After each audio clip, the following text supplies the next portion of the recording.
finally had time to make the video on the repairs. I have my Tesla service invoice. I should say I have some time to talk about it. I'll just pretty much go over the invoice. Some stuff I didn't even bother pursuing. It was so minor and whatever. Okay, I'll just go down the list from the invoice. Complaint customer states tire rotation due at first visit. Actually, I didn't say that. I had questioned about the negative camber and if anything could be done about it. And I was alerted to the fact that my tires are supposed to be rotated every 3,000 miles. I have the 19-inch tires, Goodyear Eagle RS-A. Really? Every 3,000? Wow, that's every couple weeks for me, I guess.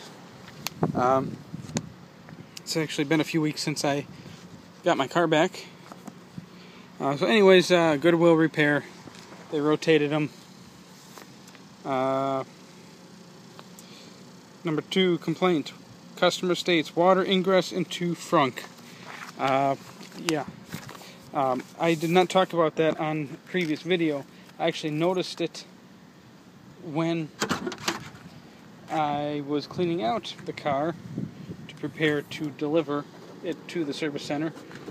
Apparently the frunk is not watertight, and it's not supposed to be. There are drain holes, and I was told if you go through a large puddle or deep water, water can actually get into the frunk. And it wasn't much. It was just, looked like just some moisture on the bottom underneath the carpet here.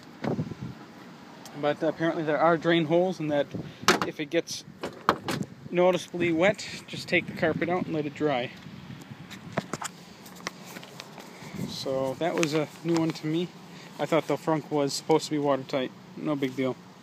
I'm not going to complain about that one, as how many other cars on the road have a watertight frunk? None. That was a loaded response, if you guys didn't catch it. Customer complaint, or complaint narrative. Customer states, taillight has condensation and water ingress into the liftgate cluster. That was water in the taillights. Yes, you will see some moisture down here. That's actually between the body and the outer plastic. That is not inside, so don't worry about that one. Now, the cause: inner tail lights leaking around studs, lack of sealer. So there was not enough sealer put on at factory, apparently. Correction: liftgate water ingress reseal buttle, and reseal inner tail light assembly. And they used part number 1008856-00-C liftgate application. Now if you remember, the water was coming in through or inside the liftgate, the trunk itself, and we had very, very bad. It's been very dry the last week or so, and we had very, very hard rain today. Very hard rain. In fact, it blew about 20 feet inside our garage right here. But no more water inside my trunk lid. Awesome. Complaint narrative. I guess there was a... Let's see if we can get it. Yeah, I can just show you guys too. There was a service built-in with water leaking at the seal. Correction: remove and reseal liftgate. Warranty. Now let's see. Customer complaint. Customer states rear hatch is misadjusted and contacting bumper fascia. Cause: stoppers were all the way down. Note door had approximately 1/8 inch gap when received. Now the stoppers are these. right now they're as far out as they can go. That was the adjustment, is to turn these out farther. That's as far out as they're going to be able to go without just falling out on their own. And that was contacting and rubbing through. Now, they wanted to charge for a new rear bumper. I was not going to be paying for a new rear bumper. They did not replace my rear bumper due to the wear. I feel that I was a little put back by that. I think the bumper should have been replaced, especially being, what was it, like 2,000, 2,500 miles with that worn through. Now, they said there was a 1/8 inch gap. Now, this is with it as far out as it can go. Due to the glossy paint, it's going to be very hard to see. Now, so far, it doesn't really appear to be getting worse. On some occasions, it looks like I got a few scratches back here from where, I don't know, not me. But it does not appear to be getting worse. A few occasions, I will notice that it looks like it was rubbing a little more.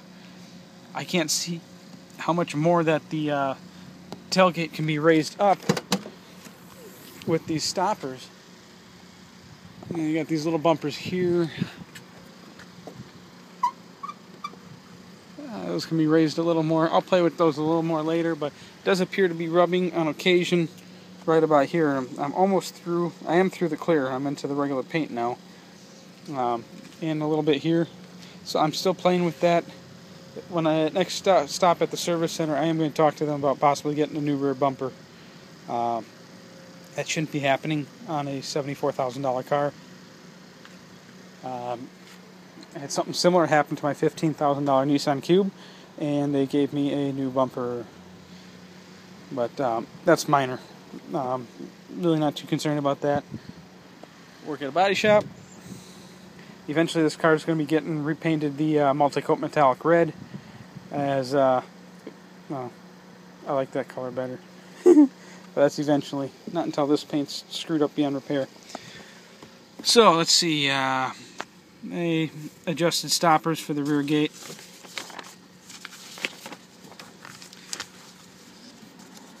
Complaint. Client states he heard there is too much negative camber and that is causing tire wear.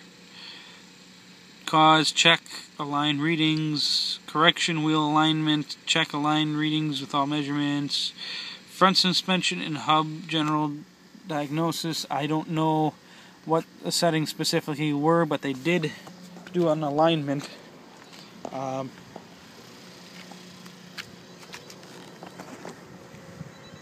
Personally, I think the rear driver's side tire is worse than it was. The other three look better. And we got someplace, I can't remember if it's called Precision Alignment or Accurate Alignment here in Milwaukee. But I'm going to have them redo the alignment. That's where we send Lamborghinis and whatnot that we've just put together after accidents to have done. And they do an awesome job. And they might even be able to fabricate a way to get rid of that negative camber. I know there'd have to be suspension parts made, but yeah, there is built-in negative camber into the car. But yeah, whatever. Not much I can say about that.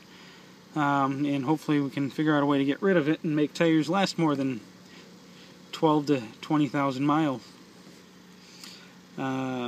Complaints bulletin. There's a service bulletin with. Oh yeah, that's right. My tire pressure monitoring system said C service center or some error along those lines. They, for the most part, there was nothing for them to really do as the error went away on its own. They did tell me they ended up resetting my tire pressure monitoring system. And that only happened one time on a really, really, really, really hot day. And it's not happened again since. No big deal. Customer states, seal at base of windshield on right side is dislodged. Cause, lack of adhesive. Correction, Windshield, liftgate, and body glass, general diagnosis, reinstall both sides of cowl, seal with adhesive.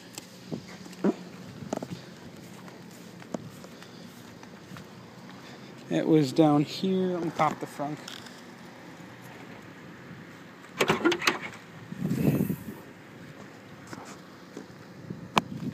There we go. I don't know why I didn't show them with the front open last time. We're all looking with flashlights. That was this piece here. See, it's nice and sealed now. A little bit of a crack, but both sides. That side was. I didn't notice if that side was sealed or not, but that one over there definitely was not. It was barely being held on, and they resealed, and that's good to go. Problem solved.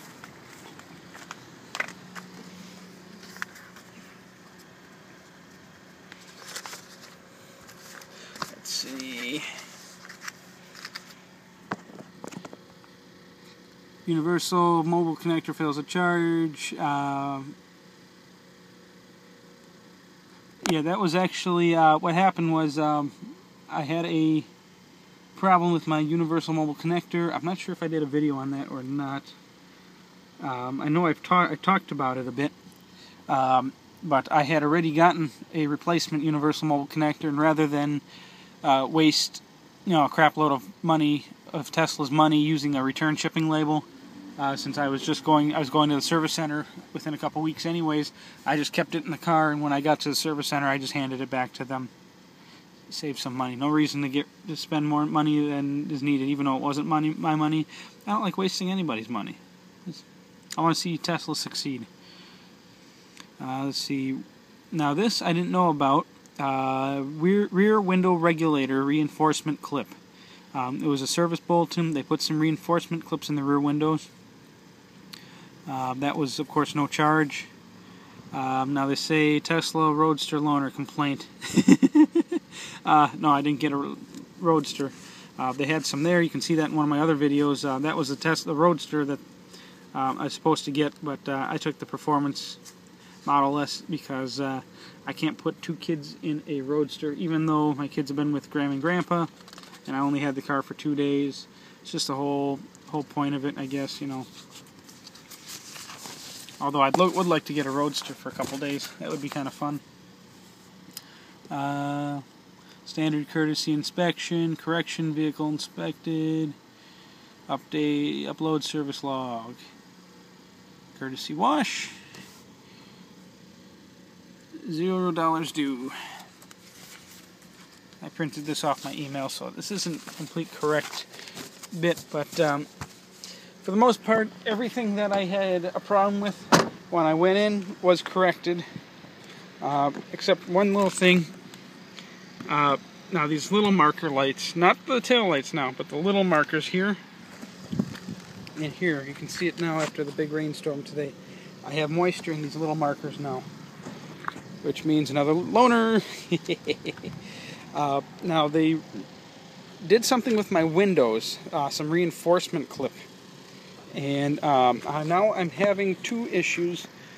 Okay, I don't know if you'll be able to see it or not, but did you hear that? Maybe not.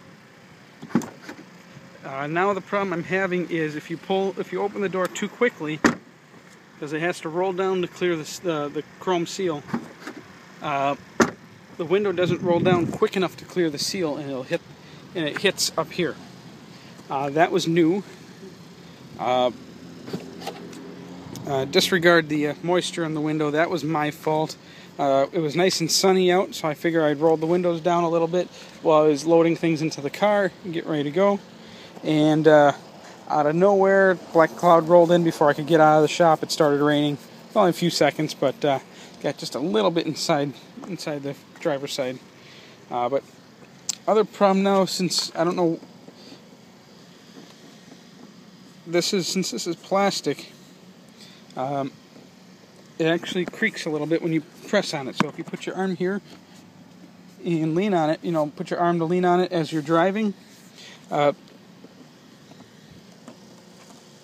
moving the camera close, maybe you guys can hear. It creaks as you put pressure on it, or as you hit bad bumps. Only seems to be the driver's side. I don't usually sit on other seats, so I can't comment too much. But that's two problems I'm having. Back door is minor. Just open it a little slower.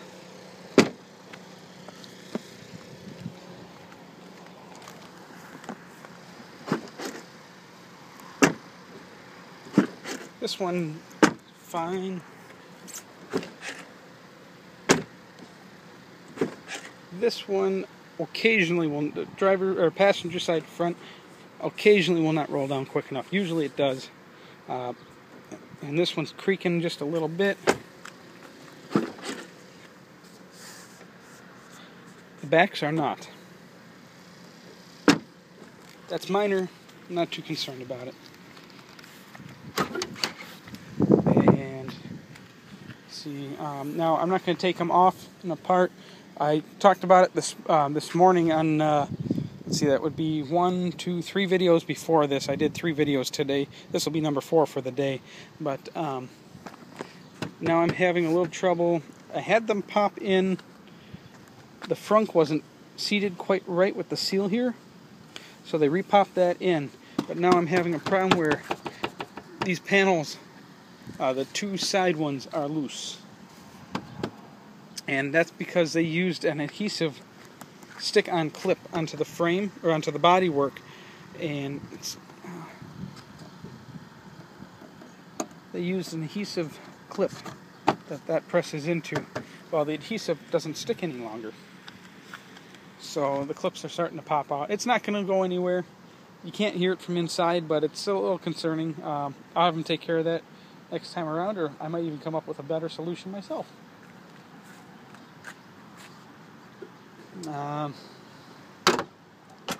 Let's see.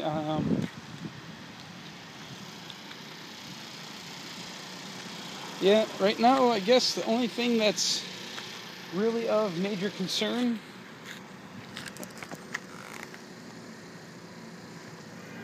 you can even see how bad the negative camber is, even with the iPhone, just recording the video.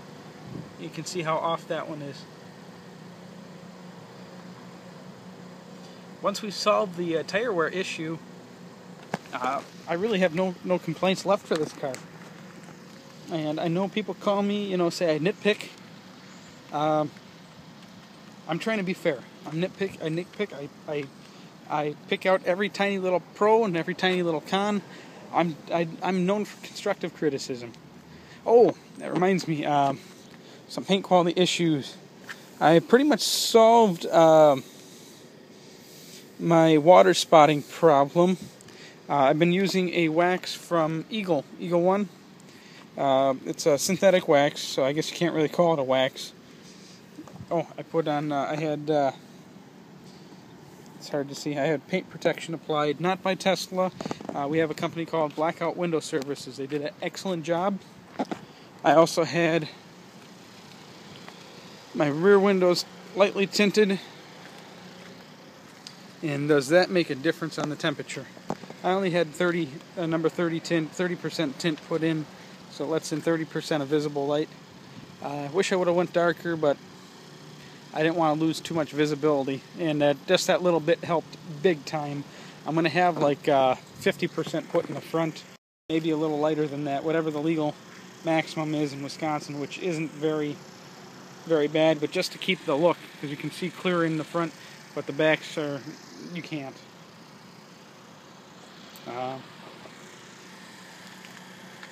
Shoot, it's that late. Holy crap, I gotta get going. Gotta get to the bank before 7. Sold some bikes today. That one I just did a 100cc upgrade kit in. That thing has about 65 miles an hour now. That was a 49cc. But there you have it. I'm sure I'm forgetting some stuff. I'll do more videos as time goes on. You know me. I shoot videos of just about everything. Every frickin' rainstorm cloud. Yeah, video. So yeah, I had just the hood paint protection done. I liked it so much. I wish they would have did the whole hood, but I'm not going to have that taken off just to have the whole hood done.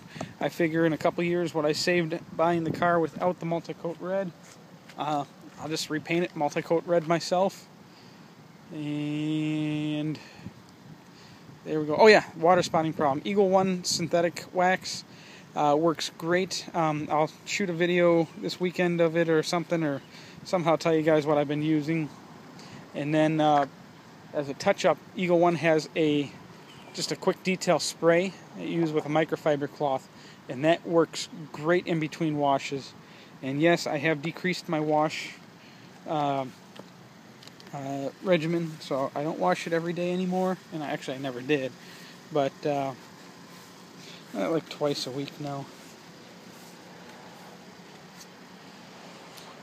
There you go. Look at it shine. Last time I waxed it was last week, so it's holding that shine.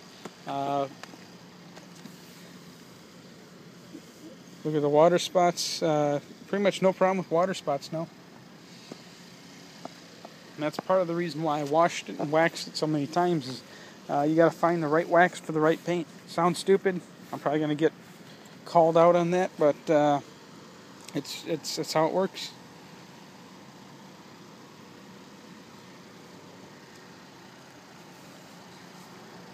There you go. Most awesome car in the world. Oh, and I did ask about upgrading at the service center to an 85 kilowatt battery. I was told due to technical reasons, I would not be able to. I was told it's not as simple as just popping in a larger battery. Now, whether or not that's true or not, or they're supposed to be keeping something a secret, I don't know. That's just what I was told by the service advisor. Because as soon as I can get even though I know I'm going to have to pay through the nose for it, as soon as I can get myself an 85 kilowatt battery, or maybe even a 100 kilowatt, or I think Elon mentioned something about possibly a 300 or a 500 mile range battery, that's it, I'm doing it. In an instant. Alright, see you guys later. I gotta get going. I'm gonna miss the bank.